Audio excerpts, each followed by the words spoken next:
بسم الله الرحمن الرحيم، والصلاة والسلام على رسول الله عليه أفضل الصلاة والسلام. النهاردة هنعمل معاكم عجينة سهلة خفيفة جميلة، يعني أحسن من البروش كمان 100 مرة. جميلة أوي أوي وريحتها حلوة أوي أوي، ما شاء الله، جت تحفة والطعم حلاوة جميلة من الآخر. كيلو دقيق، معلقتين سكر، 7 معالق زيت، معلقة خميرة، اللبن كوباية والمية كوباية، بس ياخد مني نص كوباية مية كمان. ودي للتبنيط التلات مكونات دول، ايوه اللي انا ماسكاهم دول، اللي هي مثلا معلقه صفار بيضه ومعلقه لبن وحبه فانيليا، وللبتاع ده التبنيط زبده وبتاع. فاحنا هنفضي كده. بصوا الدقيق انا معرفش اقول لكم هاتوا ايه بالظبط، يعني حسب، في ناس بتجيب دقيق سايب، في ناس بتجيب علب. يعني انا كنت بستعمل الاهرامات على طول. فالدور ده لما بعت ماما تجيب لي يعني الدقيق، جابت دقيق سياحي. هبوريكم الشكارة برضو اللي انا بستعملها، النوع اللي بستعمله يعني. بتنزلي بقى بص ببياض بيضة وتخلي الصفار للوش زي ما قلت لك كده. ممكن تحط البيضة كاملة برضو يعني، بس احنا يعني ايه، بنحاول ايه نقتصر شوية او نوفر شوية. الفانيليا لما بتنحط على المعجنات بتديها طعم حلو. حتى بنتي لما بتشتري من الافران باتيه، لما بنكون خارجين يعني وهنشتري مثلا معجنات، طعمه حلو قوي. مش يعني مش حاجه يعني حاجه تضايق، لا. الفانيليا اصلا نصها سكر بودره، يعني هتبقى ذره قليله في الفانيليا. فاصلا لما اتحطت على المكونات، ال ال الخلطه اللي هنحطها جوه، اللي هي يعني السكر والكاكاو والقرفة، طغوا على طعم الفانيليا، يعني مش واضحة يعني. هما اللي واضحين وهي مش لها ريحة خالص. بتقلبي بقى العجين كله مع بعضه كده. لما تبقى عجينة مثلا بتاخدي نص الزيت دول، 7 معالق زيت. انا ما برضاش اقول لكم بالجرامات، مع ان بالجرامات اسهل واحسن، احسن من الكوبايات، لان في ساعات كوبايات بتختلف، بس بنحاول على قد ما نقدر نعمل بالكوبايات العادية اللي هي في كل بيت. وبرضه كل واحد ليه اللي قدامه، يعني انا بوريكم بس وبقول لكم برضه انا بعمل ايه، بس ليكوا اللي قدامكم. ادي الكوبايه التانية خدنا منها ايه، يبقى احنا خدنا كوبايتين كده، كوبايه ميه وكوبايه لبن، ودي الكوبايه التالتة، يعني كوبايه ونص ميه وكوبايه لبن. زي ما انتوا شايفين بشاور لكم، دي نص الكوبايه التانية.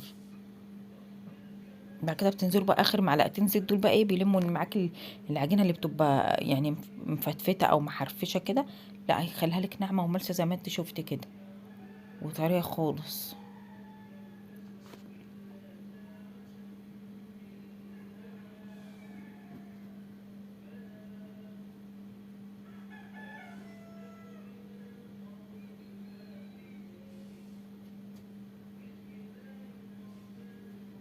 وبتسيبها تخمر في بولة كده، او وتغطيها بستريتش او بفوطة. بعد كده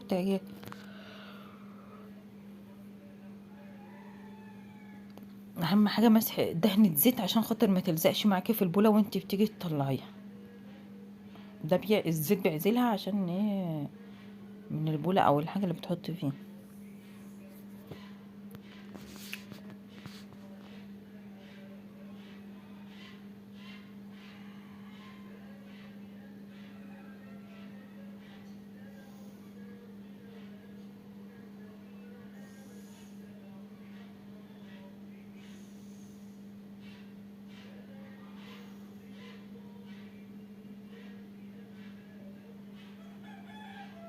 بعد ما خمرت بقى بتجيبيها بتكوريها كور حسب برضو الحجم اللي انت عايزاه. يعني ايدك ميزان برضو، افرض انت مش عندك ميزان يبقى ايدك ميزان، تحاولي تسويهم كلهم جنب بعض.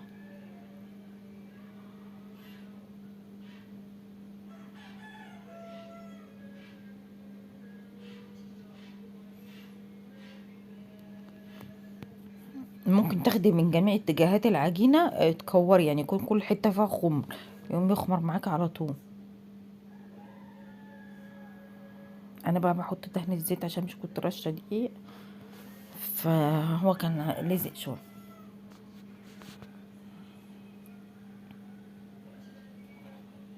يعني ممكن لو مش عندك زبدة وعايزة تبنطي بنطي بزيت، مش هيقول حاجة يعني، عادي. وعجينة سهلة وبتتفرد بالايد ازاي.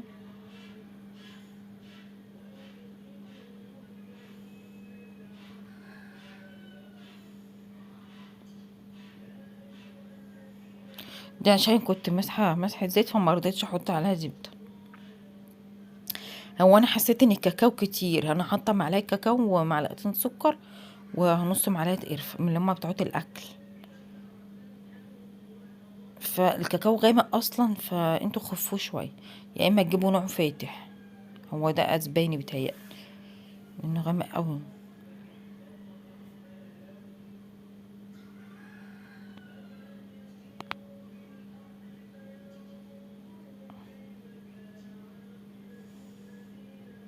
وحتى لو منعصها زيت يعني بتلزق برضو وبتقفل زي ما انتوا شايفين.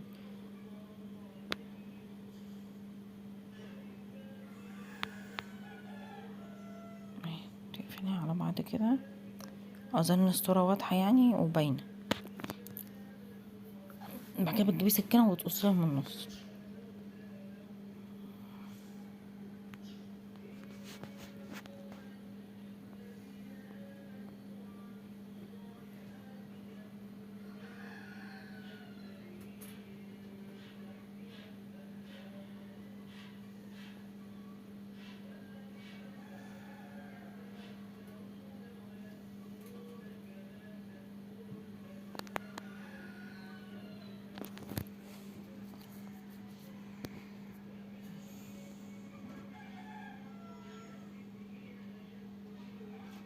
دي بقى زبدة لو عايزين تحطوا،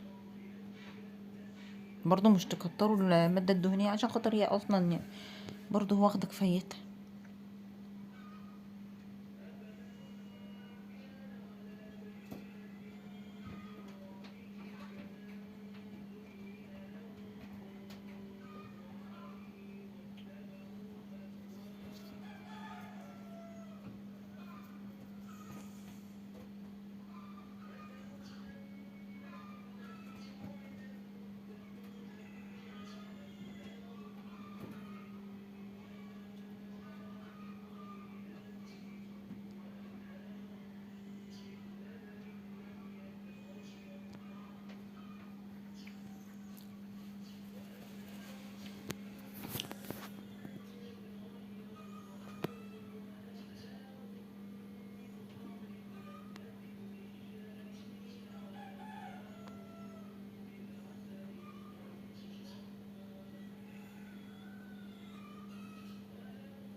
انتوا ممكن مش تطولوها في الطول يعني، او ممكن تقصروا العجينة شوية لو انتوا ايه حسيتوا ان هي طويلة، لكن هي مظبوطة كده.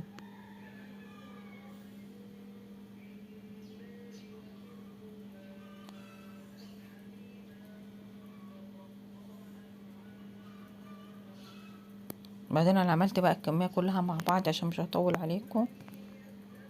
ما شاء الله جميلة. ساعات الواحد بيعمل بيها حاجة قدام الكاميرا وبره الكاميرا تلاقي الحاجة مظبوطة وجميلة اكتر من اللي قدام الكاميرا، فالشكل هو موضح نفسه من غير ما نتكلم يعني. ده بقى صفار البيضة اللي احنا كنا حاطينه مع اللبن.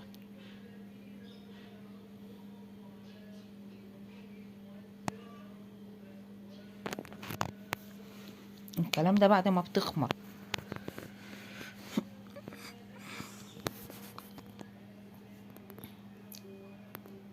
بس طعمها حلو قوي قوي، والريحة كانت طالعة من الفرن جميلة جميلة بصراحة. الكاكاو لما بنحطه على الزيت بيدي طعم زي الشوكولاتة كده، فطعمها حلو مع القرفة، طعمها حلو قوي. تحسي انت بتاكلي حاجة محشية شوكولاتة والله.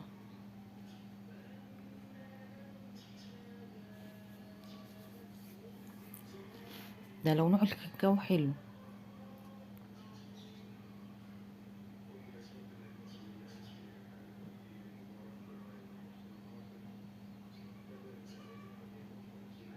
بعد كده بتولعي الفرن من تحت لو فرن غاز، بتولعي الفرن يحمى من فوق ومن تحت شوية، وبعد كده بترجعي توطي من فوق شوية بسيطة، لحد ما ياخد لون معاكي.